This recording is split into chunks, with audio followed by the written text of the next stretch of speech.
Welcome, this is Nathan and welcome back to another video.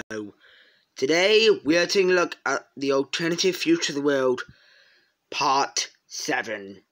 Now I said that weirdly because I think if you're smart enough, you'll know that part 7 is going to be the next big war. It's been building up to this, and honestly, you might be wondering, how is this going to be a world war? Like more than half the world is not an alliance. Same with World War III in the original series.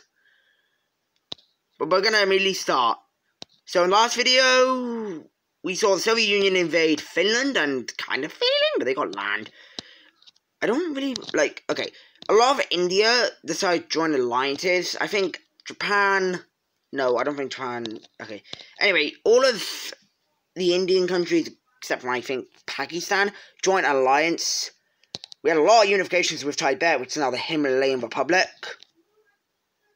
And I think Myanmar was invaded by Japan, so yeah, not much happened in the last video. But now we are going to be taking a look at the build up to the World War III, which is, this video is most likely going to be like 20 to 27 minutes long. But we're going to begin with America, the Americas. Nothing has happened over here. It has been dead silent.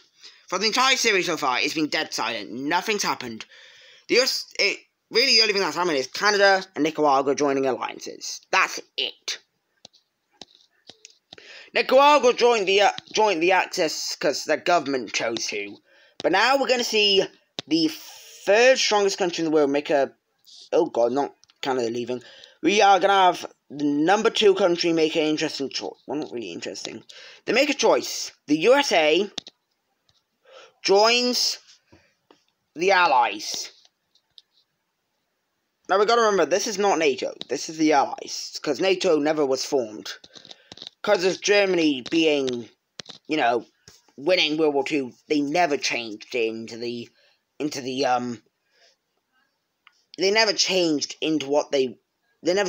Germany they are in modern day.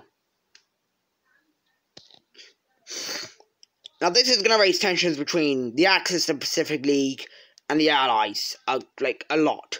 Japan was planning to invade the USA. The Axis, I don't know why they're mad about this, but they're mad.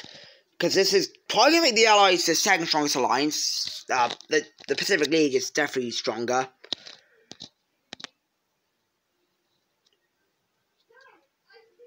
The Mediterranean order is neutral. I mean, they will get involved with World War III because they have said they will. The Middle Eastern faction is not going to do anything unless something happens which will force them to join. But Africa, what's going on down here? Nothing's really happened. Again, we had all the independence, the British just breaking out into a civil war. We have South Africa, Zimbabwe, Swahili, Sudan, Chad, the Saharan Republic, Nigeria, Ghana, Liberia, whatever the hell this is. I'm going to call it the Ivory Republic, because it borders a coast and it's got the Ivory Coast in it. We have Mauritania, Algeria, and that's it. The rest are part of countries. We also see that Greenland and Iceland have not been in alliance. Ireland and Sweden are the same.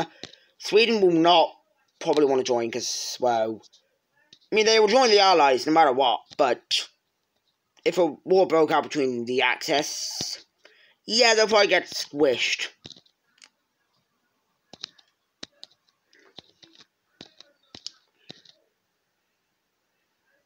But we actually are going to see Africa make a choice here. And that is forming an alliance called the African League. Now, this is an attack all alliance. And we can see that the countries that formed it, it's kind of like an economic alliance as well. We have Algeria, Mauritania, the Ivory Republic, Nigeria, Saharan Republic. We have Sudan and Swahili. But some countries didn't join it, such as Equatorial Guinea, which I didn't mention, but they got independence in part 1. I don't know why I didn't mention that, but they got independence in part 1. They just kind of left Spain alone. I mean, sure, whatever. Chad didn't join. Ghana and Liberia didn't join. So, why didn't they join? Oh, yeah, Madagascar as well. Why didn't they join? They didn't want to. Chad is neutral. Good old Chad. Ghana and Liberia, whatever. Equatorial Guinea, yeah, again, whatever. Zimbabwe and South Africa, Madagascar, they didn't want to join it because they're neutral. They're fine without it. But anyway, it's time for the beginning of the next war. Germany is mad. They want to expand. The only option they have is Sweden, which they don't want to. They can't add anybody to their alliance because nobody wants to join it, except from, like, Mexico, I guess. But the Americans is neutral. Nobody else says going to do anything. What can they do? Well, Germany doesn't know what to do. The government is in a mess right now. It's still got the funny mustache guy. Funny mustache guy. It's still got him in charge, but he's near his death. This is like 1980, 1970. He's near his death. So, funny mustache guy is gonna, oh my god. He's gonna make a choice. What is that choice gonna be? Well, he's gonna invade France. And you know what that means. The Axis declares war on the Allies. This begins World War III, kind of. This is World War III. After 40 years of not really anything happening, the Axis officially declares war on the Allies, and we know the Allies are going to crush the Axis. But what if the Axis wasn't, you know, doing this for a reason? Okay, never mind. We also have, right after this, we have the Mediterranean Order also getting declared war by the Axis. I think you all saw this coming right after, you know,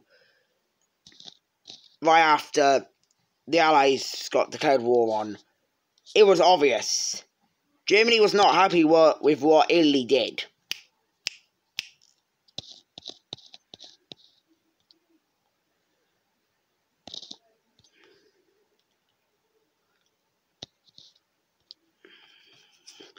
It was obvious. Germany was gonna declare war on Italy.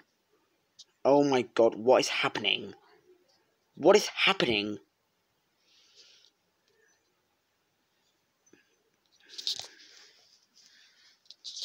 Bro, what is happening? Okay, let me just fix this. So, this is really a world war, isn't it? And you're probably thinking, this can't get much worse, can it? Oh yeah, it can. Because the Pacific League declares war on both alliances. And they're going to say yellow because I'm not bothering. But the Pacific League declares war on the Axis and the Allies. And, well, remember what I was saying? The Middle East faction was going to say neutral just in case. Well, yeah, remember what I said about that? I just had that twice. Yeah, scrap that, because they got declared war on by the Allies and the Pacific League. Why the Allies? Well, the UK wants Mesopotamia back. Don't know why, but they're doing it.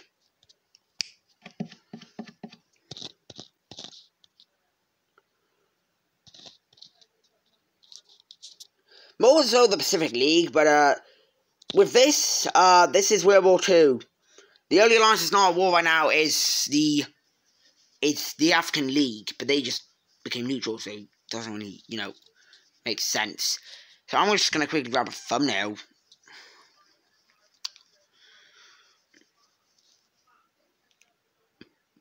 So, all three alliances are now at war.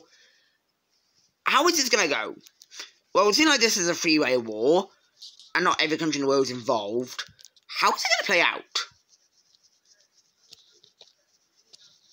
Well, it's going to be interesting, because, remember, Switzerland has advanced technology.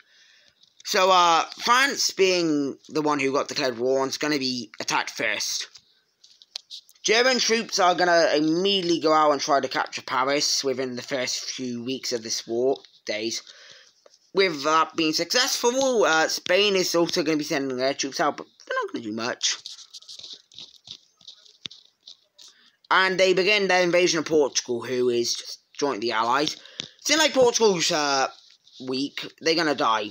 They're going to die. They're going to die.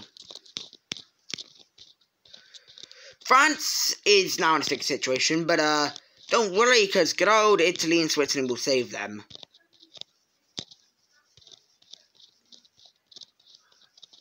For the Mediterranean War, they're kind of screwed.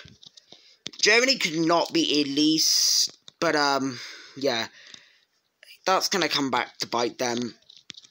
Now that Germany's entire full-on scale army is mobilized, they are not gonna go easy on Italy.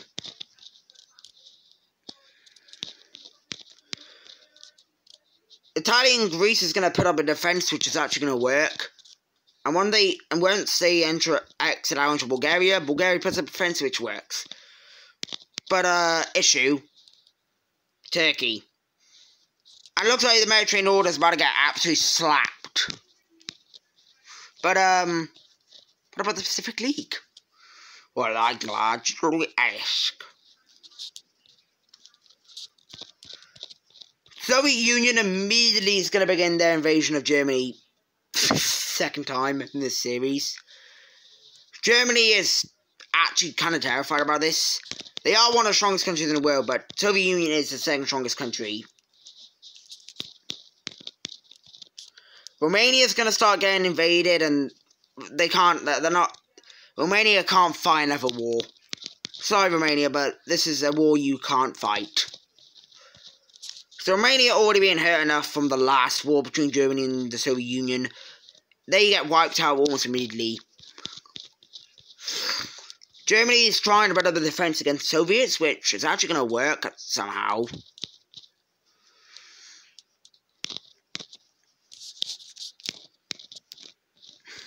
Japan, we're going to come over to Japan, who is doing some funny stuff in Malaysia.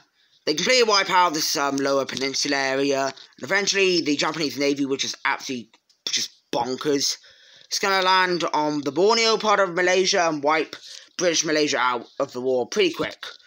The Philippines aren't going to join, but they're going to stay, and we have the Japanese Navy preparing to head down to Australia. While they're doing that, Japan's going to begin their invasion of the Indian subcontinent. So, Japanese troops are going to exit out into Bangladesh, capture Dhaka, and wipe this country out within a few days, because Japan is absolutely just mad. Japan's puppets, which are quite weak, are going to do the best they can to invade the Himalayan Republic. They still want freedom, don't worry. Xinjiang is also going to help with this.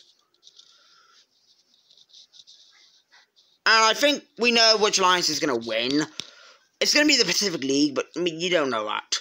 The Pacific League is absolutely, they're so strong compared to the other alliances that there's not really any way they can win. The Soviet Union is going to punch through the German defences and try to capture Berlin, but this is going to fail. Switzerland is going to help France push back the Germans and actually liberate some of their land. Well, all of it. They can't get into Germany itself, but they try to get into Germany itself, but it fails. France is going to push back on Spain, and Spain's pooping themselves a little bit. The British Navy is heading up towards Norway to make a landing to free them. And Switzerland is going to start their invasion of Germany. Remember, Switzerland has the technology from the last series, Season 1.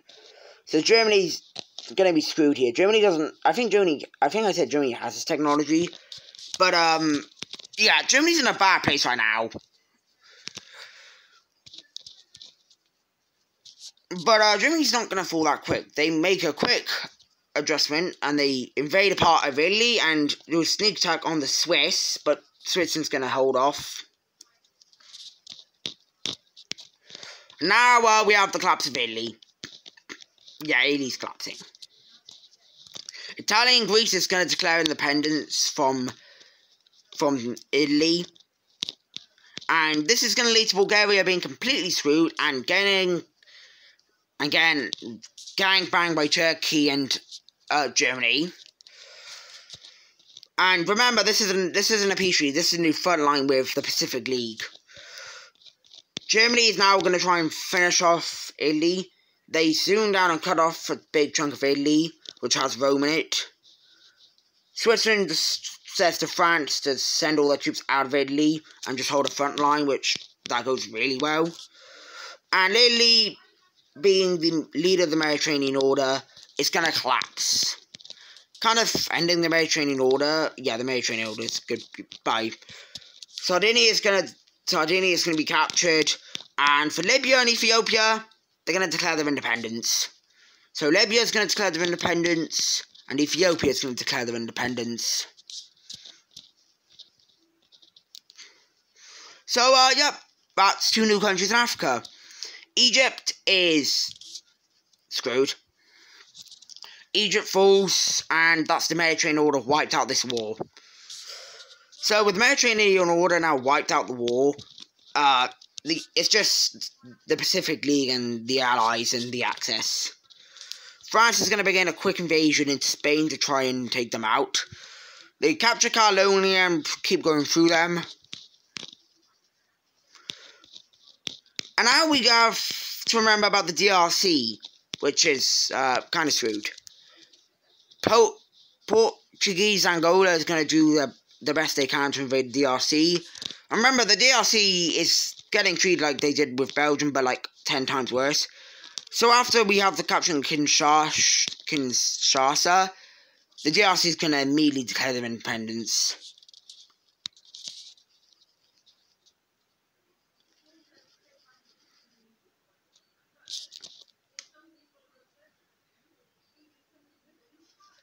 So DRC's wiped out the war, and the troops from Africa are now being moved up towards Europe, where they're more needed.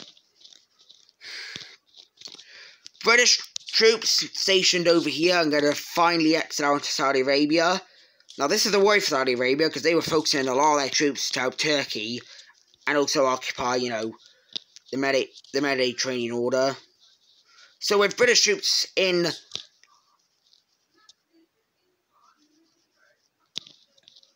So, yeah, this is not good, because there's a lot of troops now exiting out. The Pacific League is absolutely destroying the Himalayan Republic in southern India.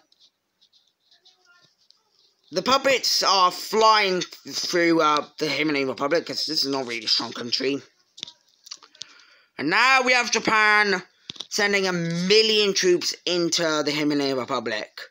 They capture the capital of the Himalayan Republic, and the Himalayan Republic being... losing a lot of their valuable land, is going to begin to collapse.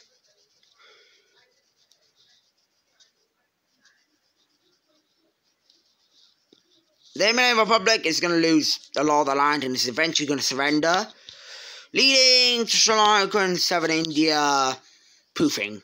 They don't poof, but they just get invaded. With, the entire Indian subcontinent out of the war, it's shown that the Pacific League is crazy strong.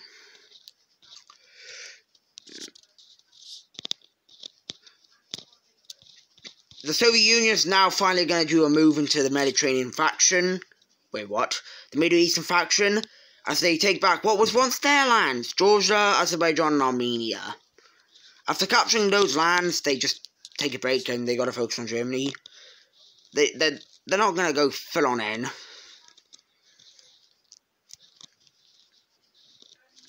So they take over that land and focus all their troops in Germany, who is not looking too good. They capture Bulgaria, which is good enough. They don't really bother with Italy. I mean, they don't want Italy. So leave Italy under the control. Jesus Christ!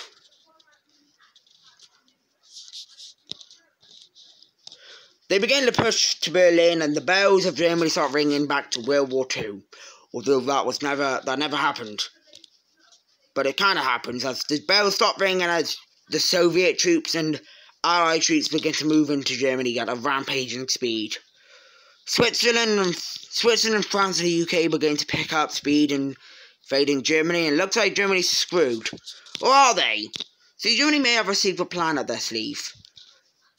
It may look bad right now, but promise me, Germany has a secret thing up their sleeve.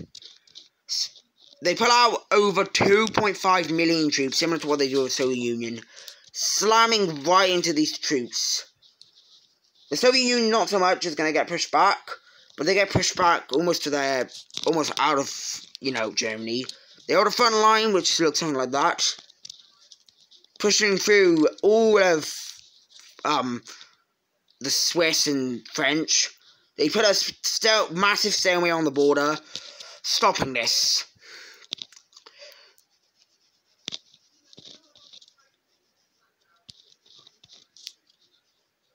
The Soviets begin intervening back into Germany with a lot of troops until that gets stalemated. And the British are finally going to make their landing in Norway. Finally, the Brits are doing something. The British are going to make their landing in the puppet of Norway. And, well, not puppet, like Germany's Norway. Now, Norway here is going to try and declare their independence, is going to try and get free. After the capturing of Oslo, we have a lot of rebellion groups starting to pop up within Norway, which is going to lead to Norway becoming very rebellious and eventually declaring its independence from the Axis. Now, this is bad because Finland now has a border with,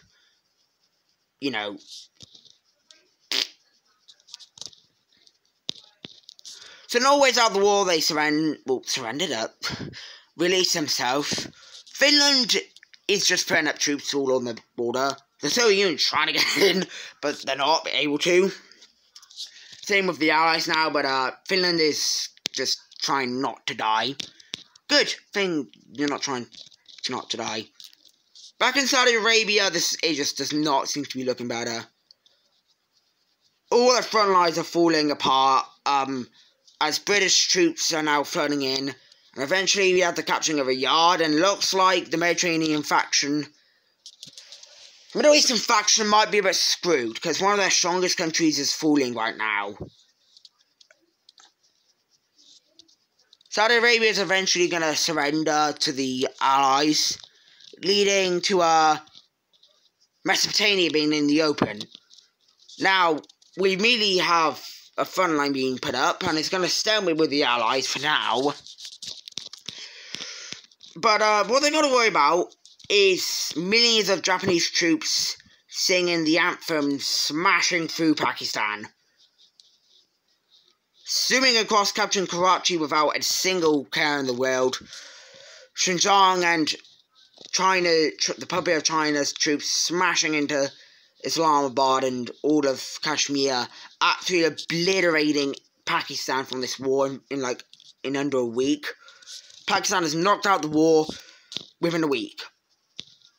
Not shocking the whole world, because that was a bit crazy. So the Union's finally going to re-enter into the Middle Eastern faction, as both Japan and Soviet Union are going to wipe out Afghanistan. They weren't able to do it in the Cold War, but they did it in this war. Most likely because Afghanistan's just a puppet at this point. Now then, Iran, Turkey and Mesopotamia are scared to death. It's obvious what's going to happen. The Pacific League's going to win. And now, worst thing possibly that could happen to the Allies. Japan makes a landing in Australia. This took a lot of hassle to get onto, but after they do, they capture Perth and start to move around Australia like crazy. The Japanese Navy is going to break up into multiple parts and go around the Australian coast. But they landed in the area which is not much valuable to Australia. So when we have the Navy going over to where Canberra and Sydney are, which is a concern. The Japanese Navy is going to absolutely destroy the British and French and any other Navy that's here, because again it's crazy. And they capture Sydney and move up, capture Brisbane. They're going to focus on Melbourne, which they are going to succeedingly captured with no issue. and Australia's not got much left. They push into the outback a bit, but they're not going to invade that too much. They push around the coast, trying to capture any city they can. And Australia hasn't got many major cities. Wherever Newcastle is, they capture it. After capturing the most important parts of the coast of Australia, Australia is going to be knocked out of the war. New Zealand is a lone star. They're going to put out their navy, but, you know, Japan is whole. They're nice. They can leave New Zealand to themselves. It's obvious at this point that the Pacific League is going to win this war. Even if the Allies and the Axis were working together, the Pacific League would win, no matter what. And as troops begin to enter into Iran, from the entire border, it's already confirmed that the Middle Eastern faction is screwed, and we have the Soviet Union beginning their advance over to Berlin, capturing Berlin. With the capture of Berlin and a lot of people wiped out of, like, the world, we have the last few days of the war going by. In this last few days, France is able to capture Madrid, and with this, Spain is not going to be wiped out as they put up a stalemate with France.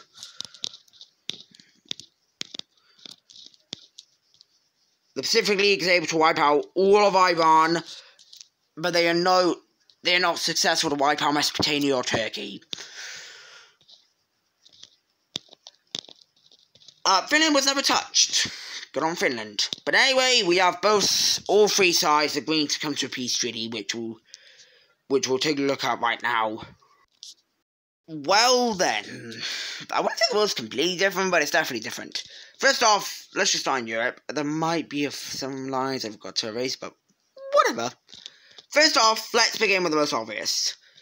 The Soviet Union annexed a bunch of land. Oh wait, there was something I forgot. Okay, I can begin with Norway then. So, in the peace treaty, Norway was released and joined the Allies. Germany didn't want this, but you lost. So, suck to suck, I guess, Germany. Finland was fine, nothing happened to them. Most likely the other countries had nothing happened to them. Germany lost a ton of land. So, Switzerland took a big chunk out of Germany. France took some land out of Germany. As well as Spain, and we can see that Catalonia has been released.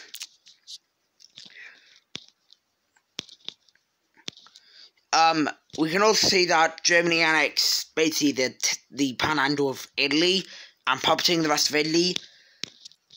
Greece was released, and Romania looks like they're about to die. Bulgaria had nothing happen to them. Lucky. And so you annexed a bunch of land from Germany as well as France. So, again, Germany got off really lucky. But their alliance is not looking too good, as it's kind of crumbling. The DRC was released, and that's really the only thing that happened in Africa. Oh yeah, don't forget Libya and Ethiopia, and as well as the Mediterranean order being disbanded. The Soviet Union annexed the Caucasus and the part of Iran as well as Afghanistan, and that was it for the Soviet Union. They became a lot bigger, but they still are, and they've conquered all their old land, but they still want more.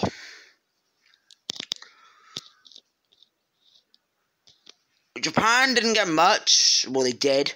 You'd think Japan didn't get that much. They got a good chunk of what they got Bangladesh and a good chunk of their home republic in southern India. Their puppet and Xinjiang got some of it. They got British Malaysia, and you may think that this part of Australia is a puppet. No, it's part of Japan. Japan literally went down through here to this part and took it. And this is making Japan even stronger.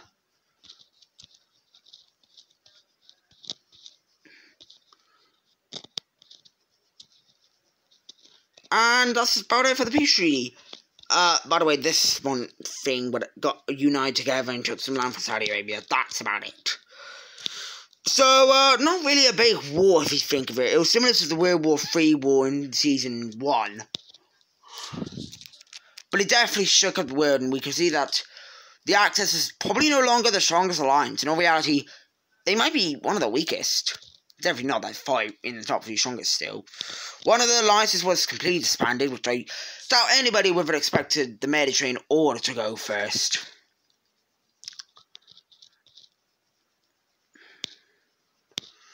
But now we have something interesting happening.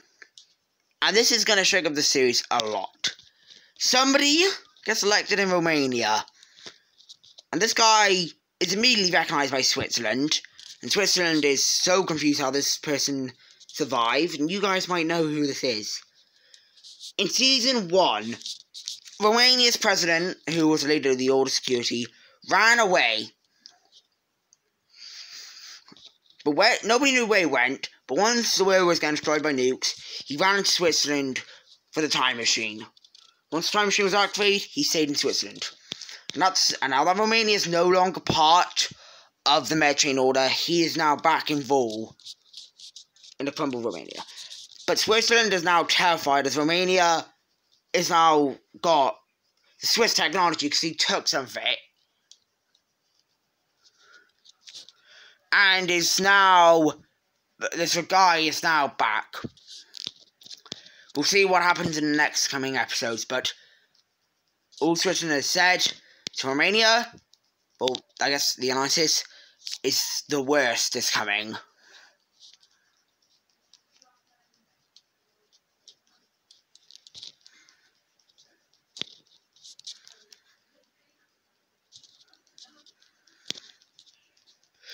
And with that, Part 7 of Season 2 has come to an end. I hope you enjoyed this video, and I'll see you in Part 8.